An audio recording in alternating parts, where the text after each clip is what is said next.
Video കോളിലൂടെ therapy session എടുത്ത ഒരു ക്ലയൻറ്റ് വീഡിയോ കോൾ ഓൺ ചെയ്യാൻ റെഡിയല്ല, ഓഡിയോ മതി മാം. ഞാൻ ചോദിച്ചു എന്താ വീഡിയോ ഓൺ ചെയ്താൽ? അത് എൻ്റെ അപ്പിയറൻസ് ഒന്നും അത്ര നല്ലതല്ല, എന്നെ കണ്ടാൽ ആർക്കും ഇഷ്ടപ്പെടില്ല. ഇതായിരുന്നു ആളുടെ ഒരു റീസൺ. ഓക്കെ പറഞ്ഞു. 1-2 സെഷൻ ഞാൻ പറഞ്ഞു, 1-2 സെഷൻ നമുക്ക് എങ്ങനെ പോവാം, പക്ഷേ മുന്നോട്ട് പോകുമ്പോൾ നമുക്ക് ഗ്രാജ്വലി എപ്പോഴെങ്കിലും വീഡിയോ ഓൺ ചെയ്യാൻ തോന്നുന്ന സമയത്ത് ഓൺ ചെയ്യണം, ഒരു ഫ്യൂ മിനിറ്റ്സിലേക്കെങ്കിലും ഓൺ ചെയ്യണമെന്നൊക്കെ പറഞ്ഞ് ഞങ്ങൾ 1-2 സെഷൻ കഴിഞ്ഞ് മുന്നോട്ട് പോയപ്പോൾ ആൾ പതുക്കെ വീഡിയോ ഓൺ ചെയ്യാൻ വില്ലിങ്ങായി ഫോർ ഫ്യൂ മിനിറ്റ്സ്. അപ്പോൾ എന്തായിരിക്കും ഈ ക്ലയൻറ്റിൻ്റെ ഒരു റീസൺ? ഇങ്ങനെ ഒരു കോൺഫിഡൻഷ്യലായിട്ടുള്ള ഒരു തെറപ്പി സെഷനിൽ പോലും ആൾക്ക് വീഡിയോ ഓൺ ചെയ്യാൻ പറ്റാത്ത പ്രശ്നം എന്താണെന്ന് ചോദിച്ചാൽ, നമുക്ക് പലർക്കും ഉള്ളതാണ്. ഇതിൻ്റെ ഓരോ ഇൻറ്റൻസിറ്റിയിൽ നമുക്ക് പലർക്കും ഉണ്ട്.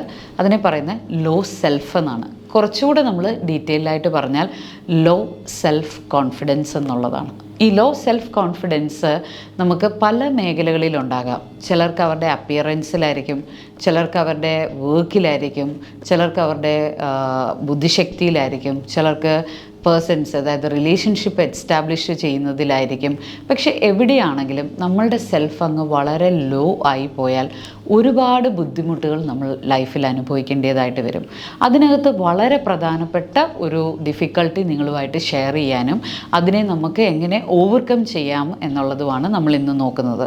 വളരെ പ്രധാനപ്പെട്ട ഡിഫിക്കൽട്ടിയാണ് ഷെയർ ചെയ്യാനായിട്ട് പോകുന്നതെന്ന് ഒരുപാട് പേരുടെ പ്രശ്നവും ഇതാണ്. അതെന്താണെന്ന് ചോദിച്ചാൽ inability to maintain boundaries in relationship. അതായത് റിലേഷൻഷിപ്പിൽ ബൗണ്ടറി കൊണ്ടുവരാൻ പറ്റുന്നില്ല. അപ്പോൾ പലരും എന്നോട് ചോദിക്കാറുണ്ട്, അങ്ങനെ റിലേഷൻഷിപ്പിൽ ബൗണ്ടറി കൊണ്ടുവരേണ്ട കാര്യമുണ്ടോ? എസ്പെഷ്യലി നമ്മുടെ പേരൻസുമായിട്ടുള്ള റിലേഷൻഷിപ്പിൽ, നമ്മുടെ പാർട്ട്ണറുമായിട്ടുള്ള റിലേഷൻഷിപ്പിൽ, നമ്മളുടെ കുട്ടികളുമായിട്ടുള്ള റിലേഷൻഷിപ്പിലൊക്കെ ബൗണ്ടറി കൊണ്ടുവരുന്നത് ഒരു കണ്ടീഷണലായി പോകത്തില്ലേ? ഒരു ബൗണ്ടറി ഇല്ലാതെ നമ്മൾ അവരുമായിട്ട് റിലേഷൻഷിപ്പ് ആവുമ്പോഴല്ലേ അത് റിയൽ റിലേഷൻഷിപ്പായി മാറുന്നത്? ഇത് നമ്മളുടെ തെറ്റിദ്ധാരണയാണ്, വളരെയധികം തെറ്റിദ്ധാരണയാണ്. ഏതൊരു റിലേഷൻഷിപ്പിലാണെങ്കിലും നമുക്ക് ബൗണ്ടറി വളരെ ആവശ്യമായിട്ടുള്ളൊരു കാര്യമാണ്. എന്തുകൊണ്ടെന്ന് ചോദിച്ചാൽ നമ്മൾക്കെല്ലാവർക്കും ഒരു സെൽഫുണ്ട്, അല്ലേ? നമുക്ക് എത്ര നല്ല പാർട്ട്ണറാണെങ്കിലും, എത്ര നല്ല പേരൻസ് ആണെങ്കിലും, എത്ര നല്ല കുട്ടികളാണെങ്കിലും നമ്മൾക്ക് നമ്മളുടേതായിട്ടുള്ളൊരു സെൽഫ് ഐഡൻറ്റിറ്റി ഉണ്ട്. ഈ സെൽഫ് ഐഡൻറ്റിറ്റി കാത്തു സൂക്ഷിക്കേണ്ടത് വളരെ ഇമ്പോർട്ടൻ്റ് ആയിട്ടുള്ള കാര്യമാണ്. അപ്പോൾ നമ്മൾ എപ്പോഴും തെറ്റിദ്ധരിക്കുന്ന ഒരു കാര്യമുണ്ട്, പ്രത്യേകിച്ച് നമ്മളുടെ കൾച്ചർ എന്ന് പറയുന്നത് കൂടുതൽ ഫാമിലി ഓറിയൻറ്റഡ് ആണ്, സോഷ്യൽ ഓറിയൻറ്റഡ് ആണ്. വെസ്റ്റേൺ കൾച്ചർ പോലെ ഒരു ഇൻഡിവിജ്വലിസ്റ്റിക് ഓറിയൻറ്റഡ് ആയിട്ടുള്ളതല്ല. അപ്പോൾ അതുകൊണ്ട് തന്നെ ഇത് ഈ ഒരു സെൽഫ് ലവ് എന്നുള്ള കോൺസെപ്റ്റ്, അല്ലെങ്കിൽ ഒരു സെൽഫ് ഐഡൻറ്റിറ്റി എന്നുള്ളൊരു കോൺസെപ്റ്റ് തെറ്റിദ്ധരിക്കുന്ന ഒരു കാലഘട്ടത്തിലാണ് നമ്മളുടെ സാഹചര്യങ്ങളിലാണ് നമ്മൾ ആയിരിക്കുന്നത്. അപ്പോൾ സെൽഫ് ഐഡൻറ്റിറ്റി എന്താണെന്ന് ചോദിച്ചാൽ, ആസ് എ ഹ്യൂമൻ ബീയിങ് എനിക്കൊരു സെൽഫുണ്ട്, എനിക്കൊരു പേരുള്ള പോലെ. ഇപ്പം എൻ്റെ ഹസ്ബൻഡിനൊരു പേരുണ്ട്, പക്ഷേ ഹസ്ബൻഡിൻ്റെ പേര് ഉണ്ട്, അതുപോലെ എനിക്കും ഒരു പേരുണ്ട്. അപ്പോൾ നമുക്കെല്ലാവർക്കും ഓരോ പേരുകളുള്ള പോലെ നമുക്കൊരു സെൽഫ് ഐഡൻറ്റിറ്റി ഉണ്ട്. പലപ്പോഴും ഇത് സെൽഫിഷ്നെസ് ആണെന്ന് നമ്മൾ തെറ്റിദ്ധരിക്കാറുണ്ട്.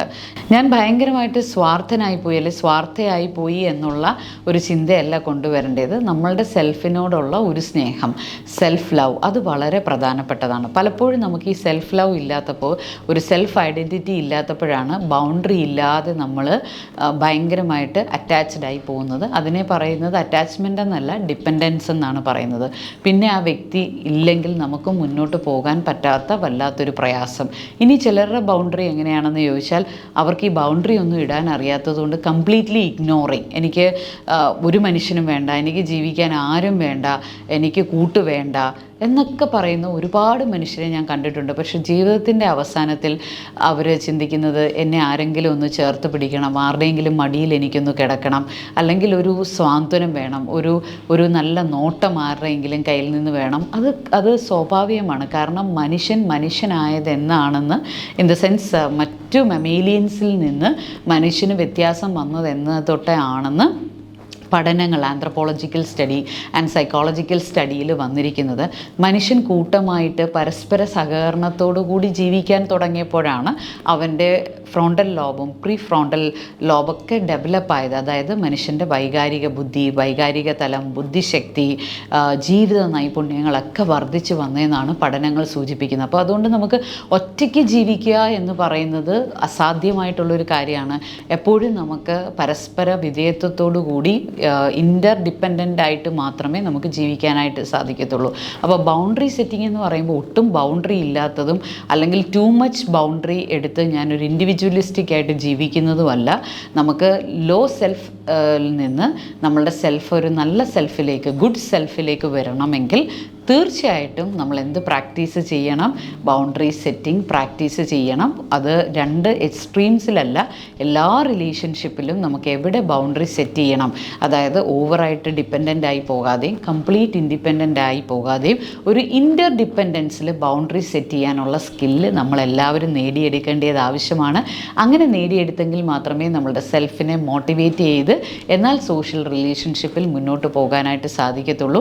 അപ്പോൾ എവിടെയെങ്കിലും നിങ്ങളുടെ സെൽഫ് ലോ ആയി ഫീൽ ചെയ്യുന്നുണ്ടെങ്കിൽ നമുക്ക് ബൗണ്ടറി സെറ്റിംഗ് സ്കില്ലില്ലാത്തത് കൊണ്ടാണ്. അപ്പോൾ എത്രയും വേഗം ബൗണ്ടറി സെറ്റിംഗ് സ്കില്ല് അഭ്യസിക്കുക, പഠിച്ചെടുക്കുക, ലേൺ ചെയ്യുക. Thank you.